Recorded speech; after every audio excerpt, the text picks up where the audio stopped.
सोहळा आनंदाचा गजर विठुरायाचा अखंड हरिनाम सप्ताह मौजे ताजनापूर तालुका रत्नापूर जिल्हा छत्रपती संभाजीनगर. आपले नम्र समस्त ग्रामस्थ भजनी मंडळ तसेच ग्रामस्थ मंडळ ताजनापूर.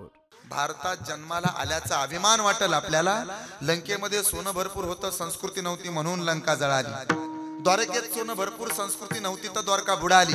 अमेरिकेमध्ये सोनं भरपूर आहे, संस्कृती नाही, एक ना एक दिवस अमेरिका सुद्धा जळणार आहे. आफ्रिकेमध्ये सोनं भरपूर आहे, माफी मागून बोलेल, पण संस्कृती जर टिकली नाही ना तर आफ्रिका सुद्धा बुडणार आहे. पण सोन्याच्या बरोबरीनं संस्कृती माझ्या भारतात आहे, म्हणून चंद्र आणि सूर्य आहे तोपर्यंत आमची भारत माता अबाधित राहणार आहे. हे कायम लक्षात ठेवा. हा महाराष्ट्र उभा राहिला ना तो चौघांच्या खांद्यावर. एक आळंदीचा ज्ञानोबा, दोन देहूचे संत तुकोबा, तीन आमच्या पंढरपूरचा विठोबा, आणि चार महाराष्ट्राचा आराध्य दैवत छत्रपती शिवबा. चौघाने आमच्या महाराष्ट्र खांद्यावर घेतला आणि टाळ्याच वाजवायच्या तर मनापासून. लंकेमध्ये सोनं भरपूर होतं पण संस्कृती नव्हती म्हणून लंका जळाली. नाही तर लंका जळायचं काही कारण नाही बाबा. तिकडे एक राजा होता कृष्ण महाराज, त्याला म्हणे 80,000 बायका होत्या. ते आमच्या कृष्णदेवाला तर 16,108च, पण राजा रावणाला 80,000, 1,00,000 पोरं, 1,00,000 नातू, 1,00,000 पंतू, 7 कोटी घरं एकट्या राजा रावणाची होती, तरी सुद्धा त्याला जगता आलं का बोला. लंका अख्खी सोन्याची होती पण संस्कृती नव्हती म्हणून लंका जळाली. द्वारकेत सुद्धा सोनं भरपूर होतं, संस्कृती टिकली नाही म्हणून द्वारका बुडाली. नाही तर लंका जळायचं काही कारण नाही. रावणासारखा मातृभक्त जगात सापडायचा नाही. तो महादेवाची भक्ती करत होता तरी सुद्धा त्याची लंका जळते. एकमेव कारण द्या बसलेले पटकन ताजनापूर मधले उत्तर. जिथं दुसऱ्याच्या पत्नीकडे वाकड्या नजरेनं पाहिलं जातं तिथं संस्कृती असते का बोला. असेल तर होय, नसेल तर पटकन नाही. जिथं स्वतःच्या सख्या भावाला लाता घालून बाहेर काढलं जातं तिथं संस्कृती असते का बोला. जिथं रामाला विरोध केला जात होता त्या देवाच्या विरोधात षडयंत्र जात होतं तिथं संस्कृती होती का बोला. लंकेमध्ये सोनं भरपूर होतं, संस्कृती होती का बोला. म्हणून लंका जळाली, द्वारका सुद्धा बुडाली. जरा माफी मागून बोलतो. भारतात जन्माला आल्याचा अभिमान वाटेल आपल्याला. लंकेमध्ये सोनं भरपूर होतं, संस्कृती नव्हती म्हणून लंका जळाली. द्वारकेत सोनं भरपूर, संस्कृती नव्हती तर द्वारका बुडाली. अमेरिकेमध्ये सोनं भरपूर आहे, संस्कृती नाही, एक ना एक दिवस अमेरिका सुद्धा जळणार आहे. आफ्रिकेमध्ये सोनं भरपूर आहे, माफी मागून बोलेल, पण संस्कृती जर टिकली नाही ना तर आफ्रिका सुद्धा बुडणार आहे. पण सोन्याच्या बरोबरीनं संस्कृती माझ्या भारतात आहे, म्हणून चंद्र आणि सूर्य आहे तोपर्यंत आमची भारत माता अबाधित राहणार आहे. हे कायम लक्षात ठेवा. हा महाराष्ट्र उभा राहिला ना तो चौघांच्या खांद्यावर. एक आळंदीचा ज्ञानोबा, दोन देहूचे संत तुकोबा, तीन आमच्या पंढरपूरचा विठोबा, आणि चार महाराष्ट्राचा आराध्य दैवत छत्रपती शिवबा. चौघाने आमच्या महाराष्ट्र खांद्यावर घेतला आणि टाळ्याच वाजवायच्या तर मनापासून. नाही तर काय जण नुसते असे हाताला हात लावते ती गारठ्याच. बसणारे सुद्धा असे प्रसन्न पाहिजेत. 50 वर्ष मस्त पैकी टाकाटक पाठीचा कणा ताट. नाही तर रात्री 11:15 वाजेपर्यंत एकाच म्हाताऱ्याकडे बघून कीर्तन केलं. म्हाताऱ्याला काय बी सांगा, म्हातारा असं बघत होतं. आणि कीर्तन झाल्यावर गावातल्या पोरांनी मला सांगितले, बाबा म्हातारं बैर होतं आणि कशाला त्याकडे बघून सांगितलं. ज्याला ऐकाय कमी येतं त्याला पुढे बसायचा नाद, दिसायचं कमी आल्यावर म्हातारी म्हणते सुनबाईला गावाचा इकडा खडं लावती पेटाच्या डब्यात आणि गहू लावती केरात. ज्याला बोला येत नाही त्याला पुकरायचा नाद. काल कीर्तन झाल्यावर एक जण आला. आज आपल्या गावात सागर महाराजांनी सुंदर कीर्तन केल्याबद्दल मी श्री सागर महाराजांना आणि त्यांच्या लाडक्या पकवाजाला गावाच्या वतीने भावपूर्ण श्रद्धांजली वाहतो. काय म्हणतील याचा नियम नाही बाबा. इस देश की दुर्दशा, बघा हे वाक्य कळणाऱ्याला कळेल. इस देश की दुर्दशा दुर्जनों की वजह से नहीं है बल्कि सज्जनों की अक्रियाशीलता से है. विठ्ठल विठ्ठल विठ्ठल तारी वाजवा विठ्ठल विठ्ठल पुंडरीक वरदारी विठ्ठल श्री ज्ञानदेव भगवान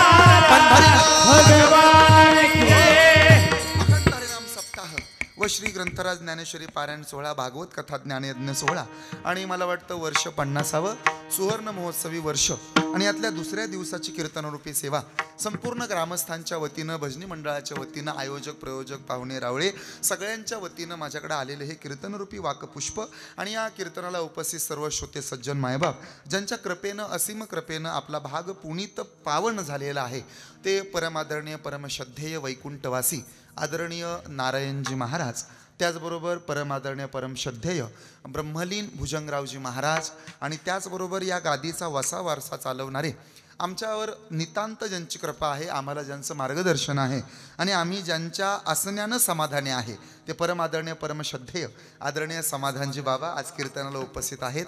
किती फार मोठं भाग्य आहे. बघा, सागराच्या कीर्तनाला शत्रुघ्नाच्या बरोबर कृष्णदेव सुद्धा हजर आहे आणि कैलासाचा मार्ग सोपा झाला म्हणून सोपान दादा सुद्धा आज इथं उपस्थित आहे. त्यामुळे इतकं गोड वातावरण आहे.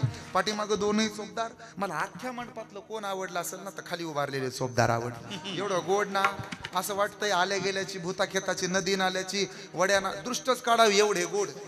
एवढं वातावरण गोड झाले ना, काय मंडप, काय साऊंड सिस्टम, काय खरंच सिस्टम मला आवडली फार गोड. काय पकवाजा, काय पेटी मास्तर, काय डोंगार, आपलं ते चुकलं बघा, असं चुकतंय ते, असं एकदम वातावरण गोड आहे. आता माझं आडनाव जरी बोराटे असलं तरी कीर्तन बोर होणार नाही, अजिबात काळजी करू नका. तुम्ही फक्त प्रसन्न बसायचं आणि ताट बसायचं.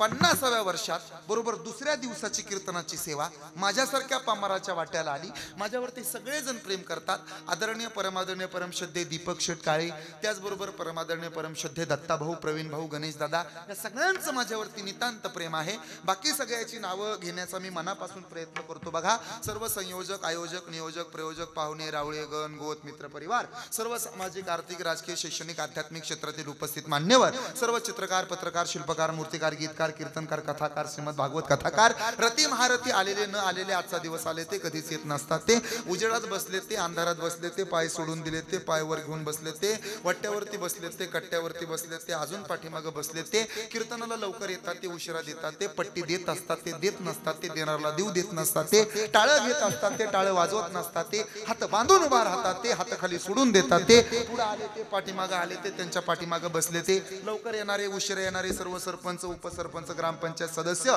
शिक्षक, अध्यापक, प्राध्यापक, मुख्याध्यापक, आचार्य, प्राचार्य, मृदंगाचार्य, गायनाचार्य, रती महारथी, येताना उशिरा येतात ते, लवकर जातात ते, येताना रिकामे पायाने येतात ते, जाताना दुसऱ्याच्या नव्या चपल्या नेत नसतात ते, सगळ्याच्या पायावरती एकदाच दंडवतन अभंगाला सुरुवात. विठ्ठल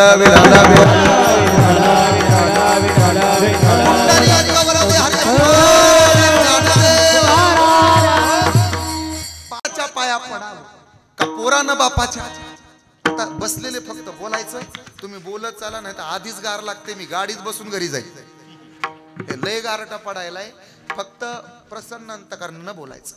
बापानं पोराच्या पाया पडावं का पोरानं बापाच्या. पोरानं बापाच्या. सासून सुनाच्या पाया पडावं का सुननं सासूच्या. सुननं सासूच्या. पण कधी कधी तेच म्हातारी सुनाला म्हणते, सुनबाई अगं माणसं मुजीत जा मग भाकऱ्या टाकत जा, नाहीतर तुझ्या. आता काय म्हणला होता, सुननं सासूच्या. सुननं सासूच्या पाया पडायचं नाही बाबा, बापानं पोराच्या पाया पडायचं नाही. मग पडावं काय लागतं, त्याचा संसार उलटाय. ऊर्ध्व मूलमद शाखम मश्वत्तम प्राहुरव्ययम छंदांसी अस्य पर्णानी यत् संवेदस वेदविद. अरे हा संसारच उलटाय रे. कितीही प्रयत्न केले ना तरी असं होतं. बघा, 10वीतलं पोरगा अभ्यास करत नाही, त्यावेळेला त्याचा बाप त्याला म्हणतो, पप्या तुला मार मार मारलं, पण तू ऐकत नाही. आता तुझ्या पाया पडतो. तसं तुकोबाणी तुमच्या माझ्या पायाला हात लावावा एवढा आपला अधिकार आहे का बोला. शब्द बदलू, आपली पात्रता आहे का बोला. माफी मागून शब्द वापरतो, आपली तेवढी लायकी नाही. तरी सुद्धा जगाचा मालक ज्यांच्याकडे येत होता ना, ते तुकोबा पायाला हात लावतात, लागून या. याला कारण काय असावं बाबा. तुकोबांचा अधिकार किती मोठा.